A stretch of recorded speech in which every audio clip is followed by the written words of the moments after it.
కానీ ఆయన కొంచెం డల్ అయిపోయింది అదొకటి. రాష్ట్రంలో లావణ్య కేసు ఉంది కదా, సో లావణ్య గారు వస్తే రాష్ట్రం అంటే శేఖర్ భాషతో గొడవద్దు అంటారు లోపల. ఇక మా టీవీ ఎక్కడికో వెళ్ళిపోతుంది. ఓకే, ఎక్కడ లేని బజ్ వచ్చేస్తారు.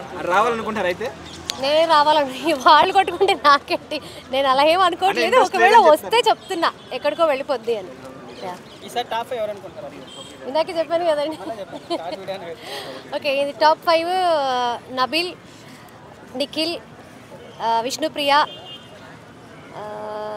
నైనిక, ఇంకొకళ్ళు శేఖర్ పాషా. శోభా శెట్టి రీఎంట్రీ ఇచ్చింది కదా. శోభా శెట్టి రీఎంట్రీ ఇచ్చిందా? నేను చూడలేదు. ఇవ్వబోతుంది అని అంటున్నారు. ఏమో మరి ఇంకా వచ్చాక చూడాలి. వాళ్ళిద్దరు కలిసి ఆడతారు గేమ్. అంటే వాళ్ళిద్దరు మైండ్ సెట్ ఒకటే అన్న విషయం హౌస్ లో ఉన్న వాళ్ళందరికీ అర్థం అవుతుంది కదా.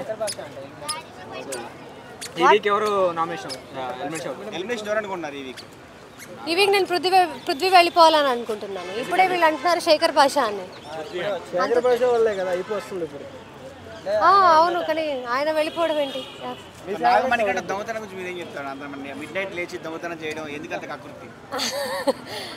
యాక్చువల్లీ వీళ్ళు గేమ్ చూస్తుంటే నాకేమనిపించింది అంటే, వీళ్ళు ఇంతకుముందు ఎపిసోడ్స్ బాగా చూసి ఆ ఎపిసోడ్ల వల్ల వీళ్ళు బాగా ఇన్ఫ్లుయెన్స్ అయిపోయి అలా ఆడితే మేము ఈ హౌస్లో ఎక్కువ రోజులు ఉంటాం అనుకొని అట్లా ఆడుతున్నారేమో అని అనిపించింది.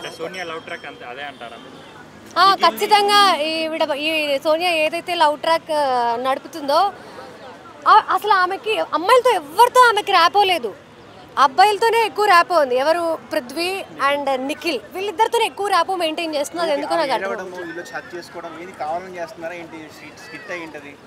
ఇంకా ఏమో ఆ ప్లేస్ లో ఎలా అక్కడ ఉన్నప్పుడు వాళ్ళు ఎలా ఫీల్ అవుతారో మనకు తెలియదు కదా.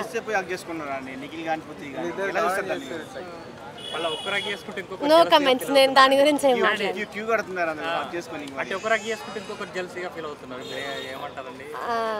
దాని మీద నో కమెంట్స్ అండి, నేనేం చెప్పాను.